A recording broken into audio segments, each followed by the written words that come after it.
Now, I'd heard that before. It was something historical, I think, to do with the Crusades quite a long time ago.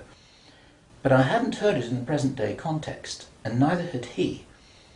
And later on, as he continued to tell his story, I began to understand what I thought this might be about. Hence the title of this video, and the reason why I want to share this information with you, because we need to work together to figure out what's going on here. It's extremely important to understand. There's a plan, I believe, that Hitler would be proud of, which is so evil, it's so Machiavellian, it's so hard to face up to, it's so unbelievable, that I need to put it on the table for you so that you can consider whether or not this might be a possibility. The plans that I've been describing are definitely a possibility because he heard them with his own ears in this meeting. Everything I've described up until now, up to and including a major outbreak of hostilities after the limited war. So the sequence is as follows. The plan sequence is as follows. Israel attacks Iran, then there's a ceasefire, then during which time there is heavy governmental military controls over populations in all Western countries. Then China is attacked by a biological weapon. It's a flu-like disease that spreads like wildfire. This goes all over the world, and then they have a major Third World War. And then, by this time, 50% of the population will be destroyed. And not only because of the war or the plague, but because, as many of you watching this will understand, the infrastructure goes down in situations like this. There's no food in the supermarkets, there's no gas in the pumps, the telecommunication goes down, there may not even be water coming out of the taps. People are kind of thrown back into a Victorian era without the facilities to handle this, because most people don't have their vegetable gardens, they don't have their horse and cart, they're not able to survive in the way that we used to be able to. We're very, very vulnerable. In our technological advancement, we're extremely vulnerable, and of course the controllers know this. At this stage, our source was speculating about why are they in a hurry? Why do they want to do this? And there's a sort of heavy irony here, which is like, I was saying, well, if you're going to plan the Third World War, then why not take your time over it and get it right and do a really good job? You can, this could be in 20 years' time or 30 years' time, it doesn't really matter. Why is there in such a rush? And our source said that he felt, from inside information that he's continued to receive, that this is still timed for something around 18 months from now. And that puts it around about the middle of 2011. He doesn't know this for sure because these events aren't calendar driven, they're actually event sequence driven. In other words, this has got to happen before that happens, and then after that the next thing can happen, then after that the next thing can happen. So a whole lot of things have got to be in place before all the dominoes fall over, so to speak. And they seem to be behind schedule in some of this. There are some planned events that definitely haven't happened. One of the things which I remembered when I was hearing this story was that our source, Henry Deacon, and many of you who've watched Project Camelot videos and read their reports for the last 3 years will know that when we met Henry Deacon in 2006, he said that in his own inside information was that there would be a war against China in 2008. Now that didn't happen. And all this time, at that time it didn't make any sense, and even now it didn't make any sense. It's like, well, all right, but why do this? Why do this? Why do this? Now, this was his answer. And our source is a pretty smart guy. He's been in the military. It's a totally different story that he didn't debrief in our audio transcript, which you have the opportunity to read, but he's had his own ET experiences in the military. He's got his own sources of information about some of the background for this. He says that he's as sure as he can be that the people who are calling the shots in the world, you can call them the Illuminati, the controllers, the cabal, whatever name you have for them, they believe that there is going to be what he called a geophysical event, a major geophysical event.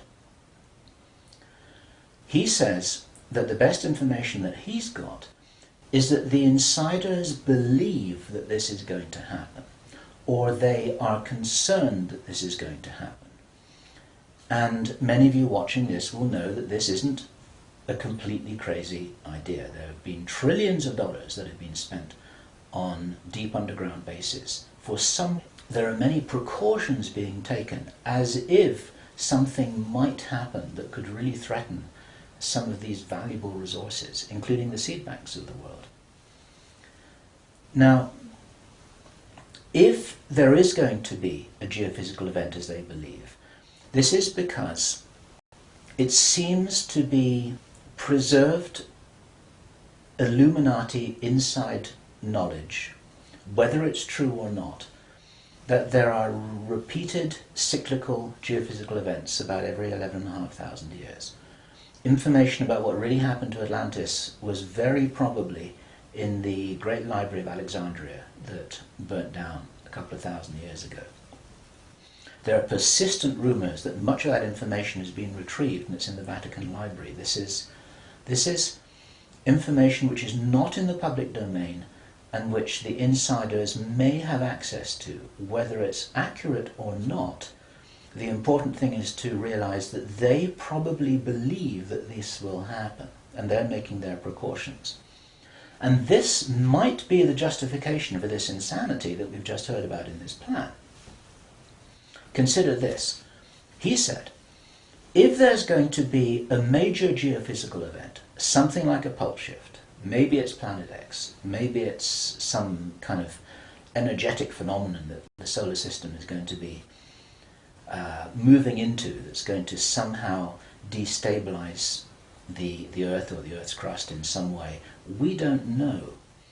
But if there were to be a major emergency like that, something that would actually make a war look very inconsequential, the thing that will help the human race to survive it, or will help parts of the human race to survive it, is if there is already emergency preparedness in place before it happens. In other words, if you knew that there was an emergency coming, if you knew, for instance, that there's a hurricane coming in to hit your city, then you put all the emergency preparedness in place beforehand. You have the troops ready, you have the infrastructure ready, you have the military ready, you have everything that you need ready to handle this situation so you can respond and react and recover in the best possible way. Our source suggests that the reason for this whole Third World War scenario is that then the Western governments, with the Chinese out of the way, will be in a state of such totalitarian control of their own population that they will be best equipped to recover and rebuild the new world after a cataclysm. And he thinks that this is what's happening. And I have to tell you that this terrible logic makes sense to me, that they would think that way. I'm not for a moment agreeing that this will happen. I think this is wild, crazy stuff, but if they believe that it's going to happen, then this could be their justification for this kind of plan that we've heard about is really being discussed. And this now is my own speculation right now, which also makes sense to me, and I invite your comments and your thoughts about this. We need to work together to figure out what's happening here. It's called the Anglo-Saxon mission. What that told me was that the reason for the name is because this is a white racist agenda for the inheriting of the new earth. It's a plan that Hitler would be proud of.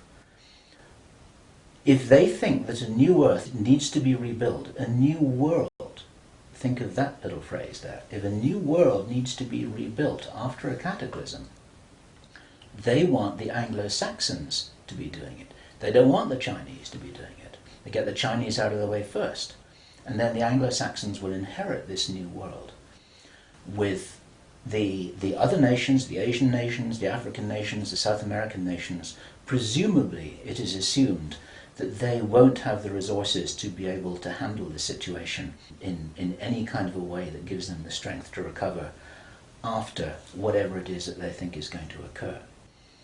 So there are several other parts of this which also fit, and one of the reasons why this is an important presentation to make personally, it's my own personal thoughts, because up until now I've been following a lot of the well-founded research on these sorts of agendas. We've had our own sources of information over the last 3 years, but I've always had questions in my mind, like, why would they do this? You know, war against China, why? Third World War, why? And suddenly, a lot of these things start to make a little bit more sense. It's possible, for example, that when we heard from Jordan Maxwell in our interview with him, which we did at the end of last year, 2009, he described to us how he had researched a number of repeating symbols and images that had been used ever since the time of Hitler, and even long before that, about the dawn of a new day. There's something very important in Masonic and Illuminati thinking about the dawn of a new day. And here we have possibly the reason for their belief that if you think about the possibility of a cataclysm, if they think this is really going to happen, the 2012 movie that many of you will have seen, after all of the flood and all of the earthquakes and tsunamis, then you've got these big ships sailing across a calm sea with the sun streaming through the clouds, and you've got the dawn of a new day, and the implication in that movie is that now those people will be able to rebuild the new earth because those are the survivors. It's the modern day Noah's Ark. It's possible that the dawn of the new day, that it refers to that.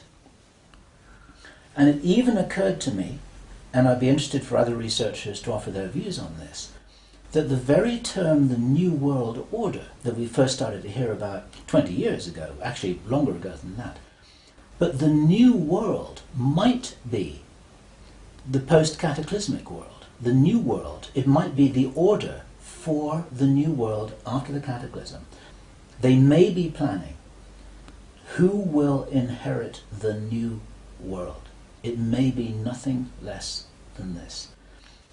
Maybe this is what the New World Order is all about. It really is the order, the plan for the new world that they think is coming. They think this is going to happen. Now, I say again, it's very, very important to differentiate out all of this information here. I don't believe this is going to happen at all, but they might be doing something crazy to try and safeguard what they believe is their own interests. This is what we need to be aware of here. And what I want to do is I want to just state really clearly why there are profound reasons for not believing that anything like this is going to happen. There are a lot of things that haven't happened which were intended to happen. Many of you will remember I think it was the 30th of August 2007, there was a B-52 bomber that flew halfway across America. Can't even smuggle a bullet out of the weapons storage area in an Air Force base without there being a whole bunch of signatures and everybody knowing about it, let alone making the mistake of loading armed cruise missiles onto a B-52 bomber with nobody noticing it. There was a reason why that happened on that, and they did their job and they reported it up the line. It appeared very, very briefly in the mainstream media, and after that it was completely covered over and everyone said it was a mistake. That was no mistake. There was a reason why they did that. And what many of you don't know is that at that same time, at the end of August, a group of anonymous investors bet $2 billion that the stock market would fall by 50% before the 21st of September 2007. They stood to gain $4.5 billion if their bet had succeeded. These were what are known as put options. And the insiders in the stock market, they call them Bin Laden trades. It's a sort of ironic description because of the betting that took place around about 9/11. Okay, those people lost their bet. It didn't work. The plan didn't work. The stock market didn't fall. The bomber never went any further. And for all we know, that was intended to be the start of the Third World War. It never happened. Okay? We heard a few minutes ago, I was describing how Henry Deacon described that the war against China was meant to start in 2008. That didn't happen. A lot of people thought that was crazy. A lot of people thought he was crazy. Maybe he wasn't. Maybe he heard something that was a real plan, but they're 2 years behind schedule, and maybe this will never happen at all. There are a number of other things that may have been planned and which have never transpired. It's very interesting to think about the so-called Mexican flu outbreak, the swine flu outbreak. For the last 6 to 9 months, we've been looking at a scenario where it looked as if they wanted to roll out vaccinations, they wanted a lot of people to get ill, they wanted to announce a pandemic. Even now, there have been proposals to extend this pandemic declaration for another 2 years, and nothing's happening. In England, we call it a storm in a teacup. There's nothing happening here. But maybe something was intended. Now, if it wasn't intended, it's possible that all of that could have been some kind of a test. Camelot and a number of other people who've been activists in this whole area trying to draw attention to all of this, now are all on a database. They know who's going to stand up and start talking about all of this stuff. So it might have been an experiment, or it could have been a failed rollout of something. There's plenty of reason to believe that things are changing. This is the important thing. And those of you who've been following the work of David Icke, this is an important perspective here, because we support his work fully, in as much as he makes a beautiful presentation and he starts off by saying, we are infinite consciousness. There are many ways to put this, but it's very hard to disagree with that. We're immortal, godlike beings who've long ago forgotten what our power was. The potential of consciousness is enormous. It's very important to realize that how powerful we are may be the single most important component in this whole picture that enables us to save the day. This may be what it's really all about. Admiral George Hoover, who died in 1998, he was in the Office of Naval Intelligence in the US Navy. He talked to researcher Bill Burns, the editor of UFO magazine, and Bill Burns described this conversation with George Hoover to George Norrie from Coast to Coast AM. And what Admiral George Hoover told Bill Burns was the biggest secret according to what the American Navy had found out. Very, very interesting story.